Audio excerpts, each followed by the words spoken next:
Our way home, let's get home successfully and forget about the landing. And there's one whole side of that spacecraft missing. Is that right? The whole panel is blown out, almost from the base to the engine. It's really a mess. Man, that's unbelievable. Let's shut it. Okay, copy that. Farewell, Aquarius, and we thank you. Apollo 13 has to rate with anything we ever do because it took a great deal of ingenuity, a great deal of preparation, years of preparation, a lot of guts on the part of the astronauts themselves to bring that off. Odyssey Houston standing by, over. Apollo 13, this is recovery, over. This is recovery, Apollo 13 is descending. Under Apollo 13, this is recovery, and your chutes look good.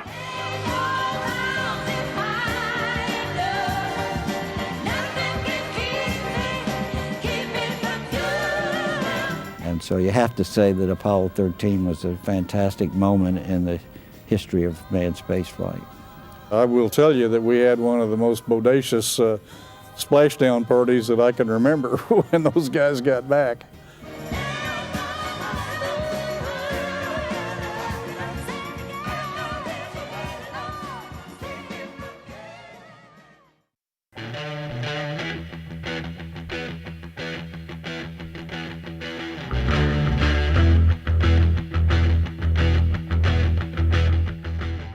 Looking great. 20 feet.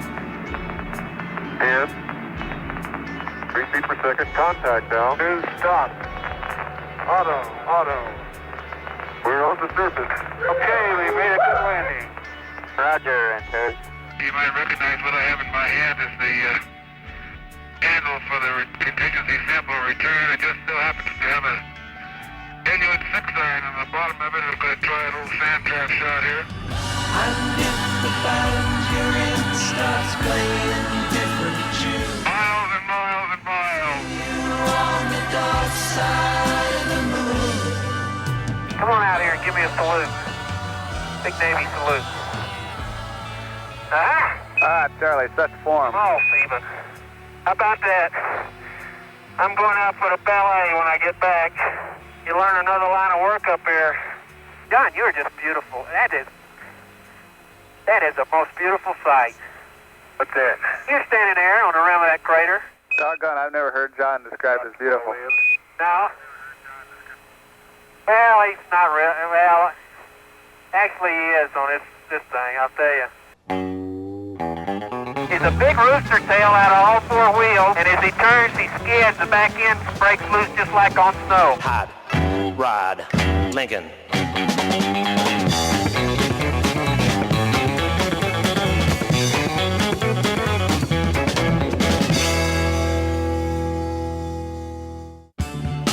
Now, I tell you, I can't see to the bottom of it, and I'm as close to the edge as I'm going to get.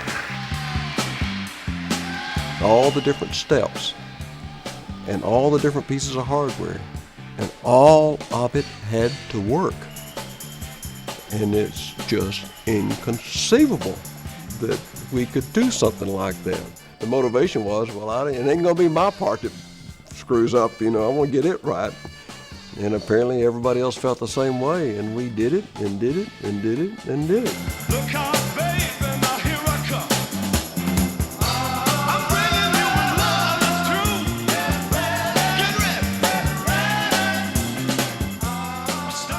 Get ready. Apollo 17 was probably one of the more interesting missions because we had a real geologist there, and they landed in a wonderfully interesting place. The Valley of Torres Littrow was picked as a landing site for a couple different reasons. Number one, it was in an area of the moon we had never even come close to, and it was a valley some 20 miles long and 5 miles across, which was literally surrounded by mountains higher than the Grand Canyon is deep. Yeah, 1.2 kilometers is a long way from the limb. Look at the Challenger down there.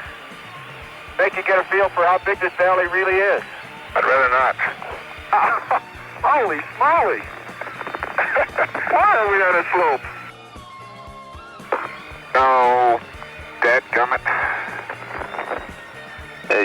Hap, would you go over and help twinkle toes, please, Gene? We stopped obviously at a lot of different planned places, and we did everything from drilling core samples to setting up experiments to drilling trenches and so forth. There is orange soil. Well, don't move it till I see it. And I thought, okay, this scientist has been on the moon too long. He's been breathing too much oxygen. There's not going to be any orange soil. Hey, it is! I can see it from here. It's orange. We not only did a lot of work on the moon, but we had a good time. And you know you're only going to come that way once in your life. I was strolling on the moon one day in the merry, merry month of December. Now, May. I just looked around and knowing we were leaving, we weren't coming back, and I said we now leave as we once came, and God willing, as we shall return. This valley of history has seen mankind complete its first evolutionary steps into the universe, leaving the planet Earth and going forward into the universe. No more significant contribution has Apollo made to history. This American pie drove my Chevy to the levee, but the levee was Right away, Houston. them good old boys were drinking whiskey and rye, singing this'll be the day that I die.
Although Gene Cernan was the 12th and last American to set foot on the moon in 1972, the exploration of space did not end there. It simply turned the page.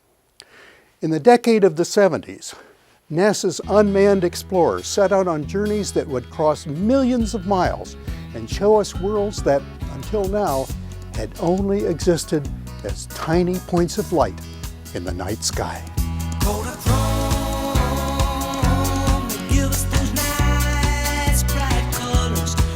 You know, I got right in the beginning of Landsat. NASA really did something unique in that program, but people don't really recognize it. We started the whole digital camera color analysis, but it turned out to have this incredible characteristic that it could cover large areas at the same time, bring out small deviations in the characteristics of the Earth, and you can use color to interpret it, to therefore calculate what was in the various areas. She packed my bags last night, pre-flight. 0 hour, 9 a.m. And I'm gonna be high as a kite by then. I was in the desert in Kenya on an eclipse expedition, and we saw the fragments around Skylab go over us, and I thought, oh brother, there's been an accident in the Skylab launch. My hopes and desires for the science that was going to come out of Skylab, I thought, well, it's cooked. On such a timeless flight. In 1973, I was commander of the second Skylab mission, and Jack Lousma was the best EVA guy that I've ever met. And I said, if we send Jack out there and let him work on that thing, he'll find a way. Lo and behold, he goes out there and fools around with it a while trying to get these connectors undone, and finally gets them undone and puts it all together, and it worked great. Rocket Man, burning out his fuse out there with all. And he went on to a brilliant scientific discovery, which had to do with coronal mass ejections. And for the first time we were able to see these, where big chunks of the corona blow off. It's day after day of hard work, and even though you have a nice view out the window, that doesn't kind of pay you back for the constant effort that you have to put out to be productive in space. It's a tough job, and only dedicated humans can do this sort of thing. It operated for about 9 months, which was much longer than had been anticipated.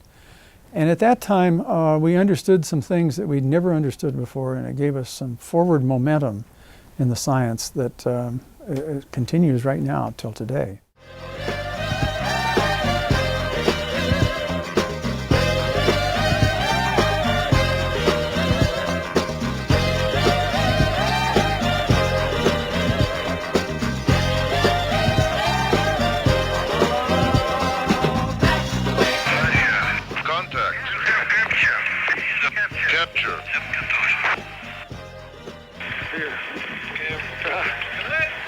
Glad to see you.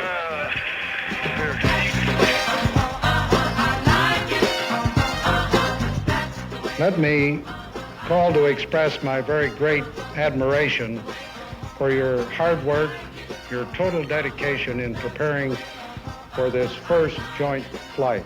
Today is not far off when space missions made possible by this first joint effort will be more or less commonplace.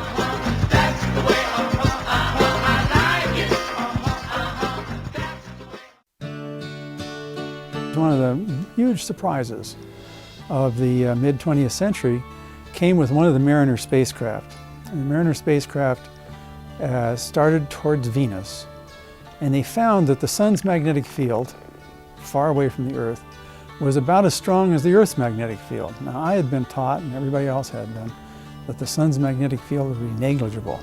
And so it presented us with a tremendous confrontation of how could that be so? Venus and Mars are all right tonight. Is there life on Mars? The one planet that was most intriguing to humans, human scientists, was Mars. Mercury was closer, but it was very inhospitable. Venus was the nearest one to us, but it was very inhospitable because the atmosphere was toxic and hot. Mars showed seasonal variations that suggested something was alive. And I think that was the basis for creating Viking, to see if there was life on Mars. When we got down and found out how dry and arid and barren the place really was, came as a bit of a surprise. I've been through the desert on a horse with no name. It felt good to be out of the rain. We had hoped to find microscopic life. The thing that happened that kind of left us in a quandary was the 3 experiments that were directly life detecting. Did it breathe? Did it eat? Did it do photosynthesis? All said there's something here. And when you tried to find the dead bodies, you couldn't. So that kind of left us in the position why the jury is still out. In the end, we ended up with 2 successful landers on the surface and 2 very successful orbiters that exceeded their lifetime by many, many months. So obviously, we were all elated, and all you could say, we did it, we did it.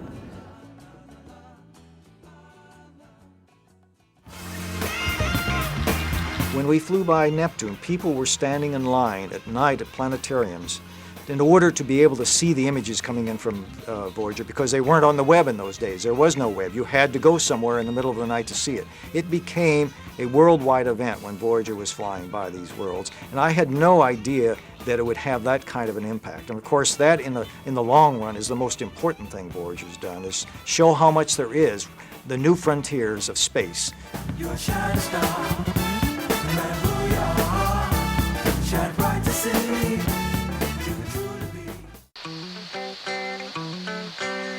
The 1970s really saw the start and heavy activity in the project aircraft area, which initially focused on STOL aircraft and then moved into the VSTOL arena. So the rotorcraft work got underway very heavily and has continued to today until it is the remaining flight research activity. I wanna fly. There were about 5 of us that came into the Space Systems Division that had been formed to support shuttle development. Working on mysteries without any clues. Coming to work was fun to do that kind of thing. Working on our night moves. That was a little bit unique. It's kind of like having some very expensive toys to play with.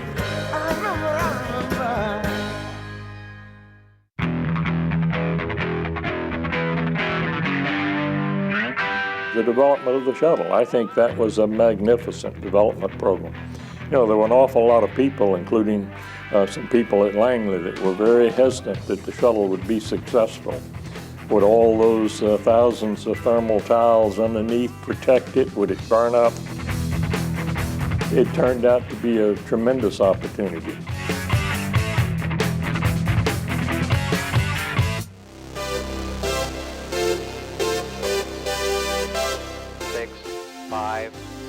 We've gone for main engine start. We have.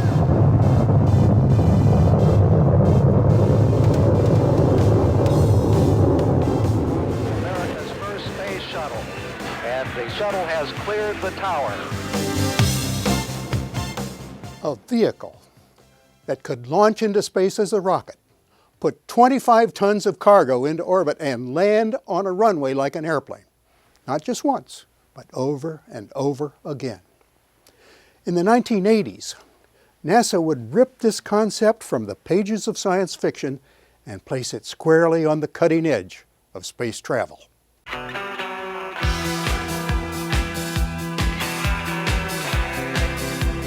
Going up the launch pad, looking up and seeing, this huge, rocket that kind of sounds like an animal. You can kind of hear the gurgling and the hissing, and it sounds like it's alive. A few seconds right before liftoff, every time I've done this, has been a little bit of fright about whether I really want to be doing this or not. 10 seconds, we have go from engine start. I was really just focusing right on the tasks at hand and trying not to think about the fact that tons and tons and tons of rocket fuel were about to explode around us. Liftoff of Shuttle Discovery. Discovery, roll program. Roger, roll, Discovery. Discovery on the proper alignment of the 8.5-minute ride to orbit.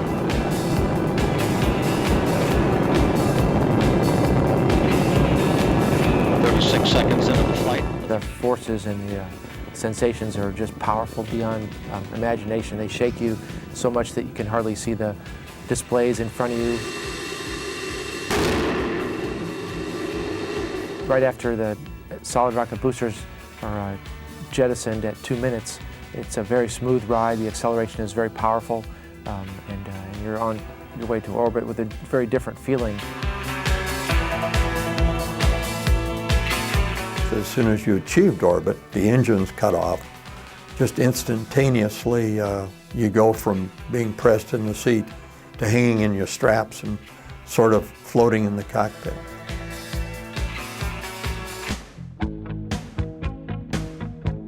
The fact that I was going to be the first American woman to go into space carried huge expectations along with it. And of course, it was very important to me that I understood my role really well and that I was really well prepared for the mission, because the last thing that I wanted to do was get into space and make a mistake.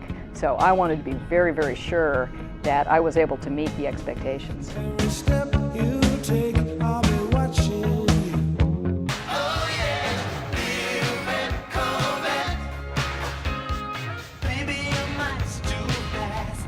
But it wasn't for me a desire to be the first African American in space. My desire was to make a contribution, just to make a contribution. And I think I probably told people that I would probably prefer not being in that role versus being in that role, because I figured being the number 2 guy would be a lot more fun.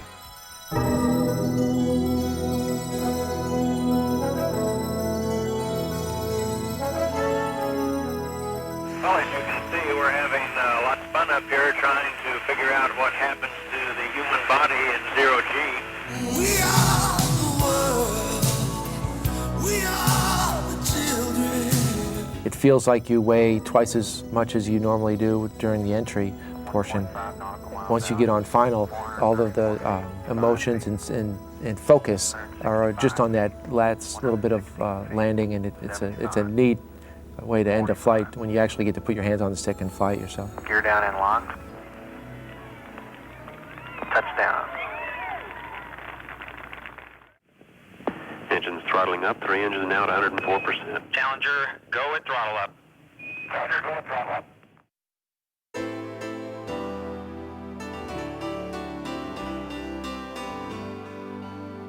We come together today to mourn the loss of 7 brave Americans, to share the grief that we all feel, and perhaps in that sharing to find the strength to bear our sorrow and the courage to look for the seeds of hope. Risk is something that we have to just really consider as part of our life, especially in exploration. I know we've had some tragedies, and we'll probably have tragedies in the future, but you know, the ones that we've lost were probably the first ones to tell you, keep pressing on, don't stop because of us.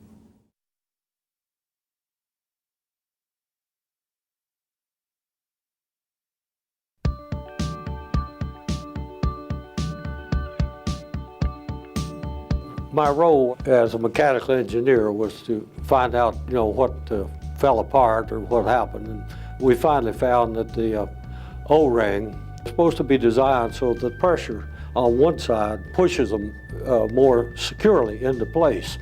The housing for that big O-ring was just the opposite. The pressure actually pushed it out. Finally, of course, when the thing burned through, and actually burned the nozzle through, it was pretty obvious to see what the